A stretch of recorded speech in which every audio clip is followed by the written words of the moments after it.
Hello केम छो बधा मजा में बधाने मारा जय श्री कृष्ण।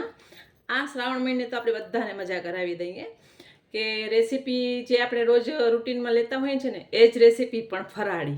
આજે આપણે ફરાળી પાણીપુરી લઈ આવ્યા છીએ। હવે મોઢામાં પાણી આવી ગયું ને પાણીપુરીનું નામ સાંભળીને, તો આપણે આજે ફરાળી પાણીપુરી લઈ આવ્યા છીએ। તો તેના માટે સામગ્રી બતાવું તો પહેલાં તો આપણે લોટ બાંધી લઈએ। જે ફરાળી લોટ આવે છે એ લોટ જ લીધું છે મેં। આજે આપણે પાણીપુરી પણ બનાવશું અને દહીં પૂરી પણ બનાવશું આ જ સામગ્રીમાંથી। તો આપણે આગળની પ્રોસેસ જોઈએ કેવી રીતે। હવે પહેલાં આપણે એમાં થોડુંક મીઠું લઈ લઈએ, થોડુંક તેલ લઈ લેશું, લોટ બાંધી અને સાઈડમાં રાખીએ પછી આગળની પ્રોસેસ કરીએ આપણે।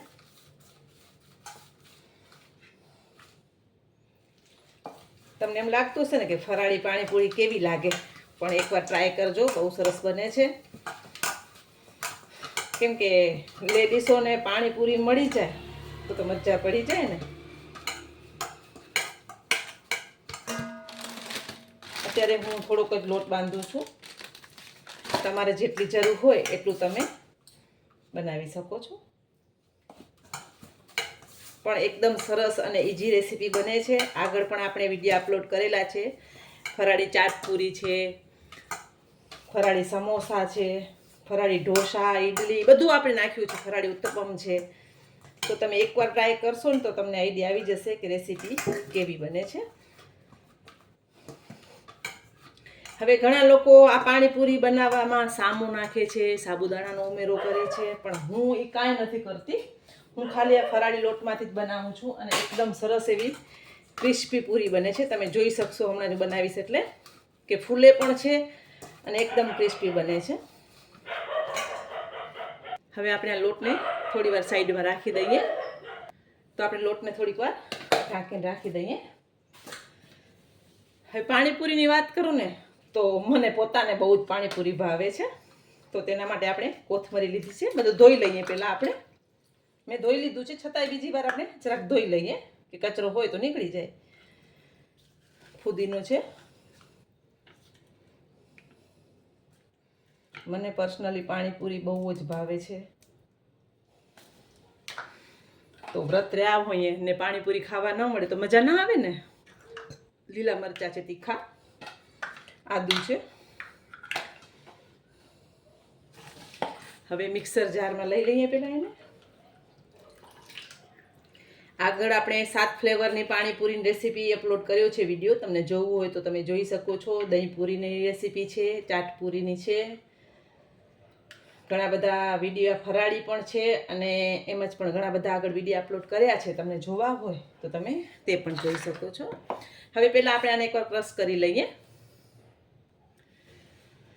તો આપણે પેસ્ટ બનાવી લીધી છે, હવે એને એક બાઉલમાં લઈ લેશું।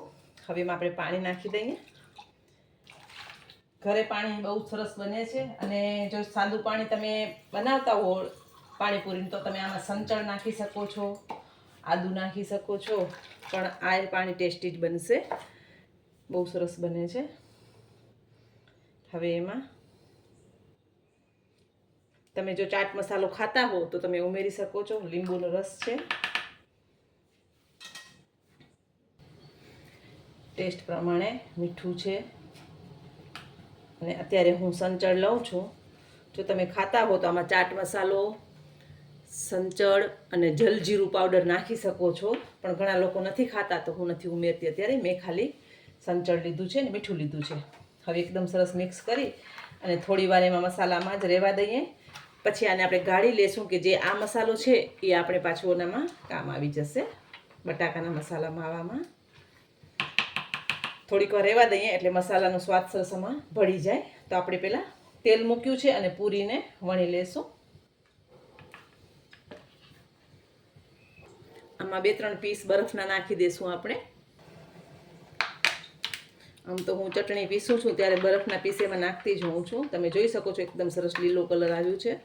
અને ફુદીનાનું પ્રમાણ વધારે રાખવાનું ને થોડાક મરચાં તીખા લેશો ને તો પાણીનો ટેસ્ટ બહુ સરસ થશે। હવે આને સાઈડમાં રાખી દઈએ। હવે જે આપણે લોટ બાંધ્યું હતું ને એ લઈ લેશું અને થોડુંક વણવા માટે અને આનામાંથી આપણે લોહીઓ કરી અને પહેલાં વણી લેશું. બહુ જાડી નહીં, બહુ ઝીણી નહીં, મીડિયમ આપણે વણવાની છે. તો આપણે પૂરી વણી લીધી છે.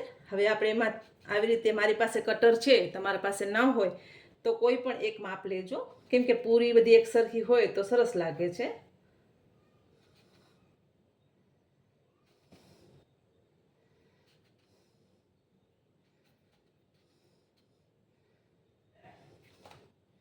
તો મેં કટ કરી લીધી છે અને આમાં ફોકની મદદથી હોલ નથી કરવાના, કારણ કે જો આમાં હોલ કરશું તો પાણીપુરીની પૂરી જે આપણે ફૂલેલી જોઈએ છે ને એ નહીં મળે. તો આપણે પહેલાં તળી લઈએ આટલી પૂરી. તેલ આપણું સરસ ગરમ થઈ ગયું છે. જેવું આપણે પૂરી નાખશું ને આવી રીતે કરશું ને એટલે પૂરી તરત જ ફૂલીને ઉપર આવી જશે અને એકદમ સરસ દડા જેવી ફૂલી ને ક્રિસ્પી પણ થશે.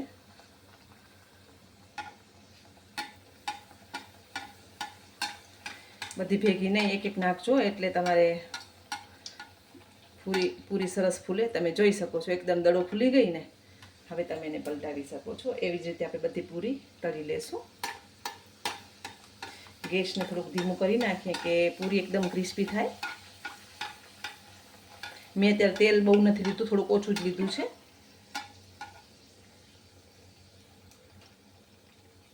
તમે જોઈ શકો છો આપણે બધી પૂરી તળી લઈએ. એકદમ સરસ ફૂલી જાય છે દડા જેવી. જે આપણે પાણીપુરીની પૂરી હોય ને એવી જ ફૂલે છે. હવે પછી આને ક્રિસ્પી કરવાની છે. તમને બધી ભેગી ફાવતી હોય તો કરી શકો. હું તો ભેગી જ કરતી હોઉં છું, પણ ઘણા ન ફાવે તો એક એક નાખીને પણ આવી રીતે ફૂલાવી શકે છે. તમે જોઈ શકો છો. હવે આપણે બધી પૂરી તળી લઈએ. જે પૂરી આપણી તળાઈ ગઈ છે એને આપણે લઈ લેશું. તમે જો કેવી સરસ તળાઈ ગઈ છે ને.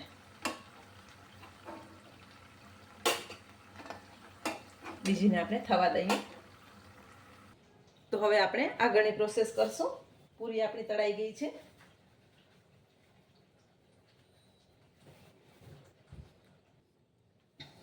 હવે જે આપણે આ પાણી બનાવ્યું હતું ને એને આપણે ગાળી લઈએ.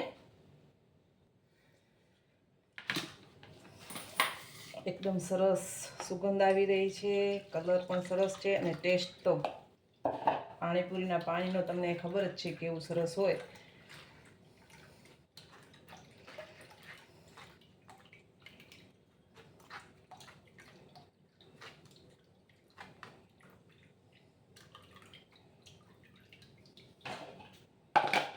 પાણી ગળાઈ ગયું છે. હવે આપણે આ બટાકા લીધા છે, એમાં આપણે કોથમરી, ટેસ્ટ પ્રમાણે મીઠું, થોડુંક સંચર. હવે તમને આમાં મરચાંનું પાવડર નાખવું હોય, લાલ મરચાંનું, તો તમે નાખી શકો છો, પણ આપણે અત્યારે આ જ મિશ્રણ નાખશું. ફુદીના વાળું બહુ સરસ.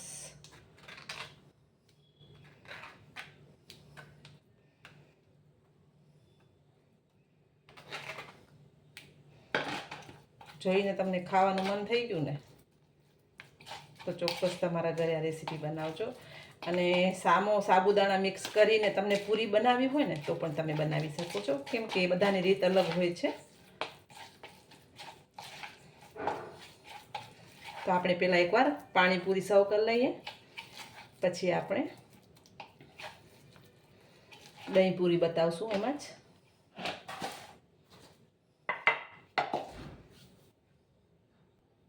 તો તમે જોઈ શકો છો એકદમ સરસ પૂરી આપણી.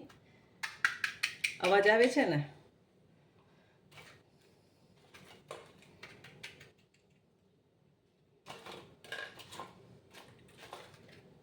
દહીં પૂરી માટે મેં થોડીક ઓવી લીધી છે.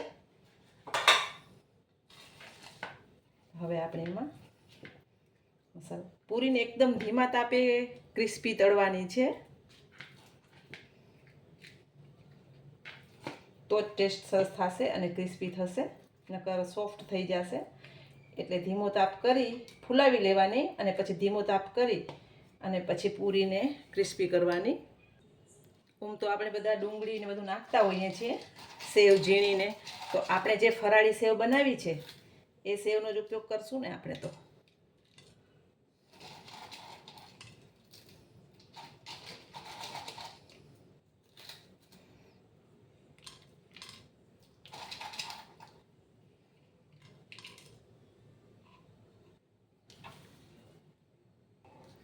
તો ઉપરથી થોડુંક આપણે મરચું, થોડુંક સંચળ અને કોથમરી,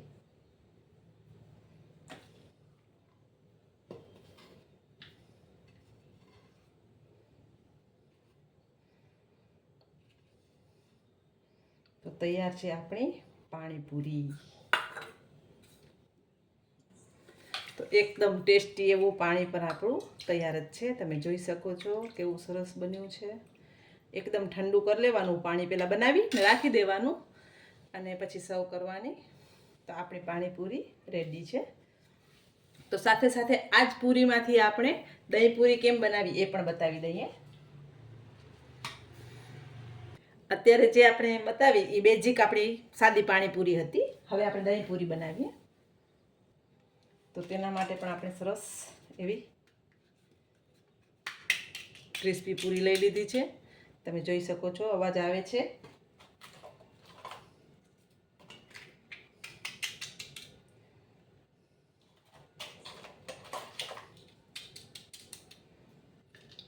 ધીમા તાપે તળશો ને પૂરી તો આવી જ ક્રિસ્પી થશે. એક જ વિડીયોમાં આપણે 2 રેસીપી કવર કરીએ છીએ. તો આ દહીં છે, મેં એમાં ખાંડ નાખીને રાખી છે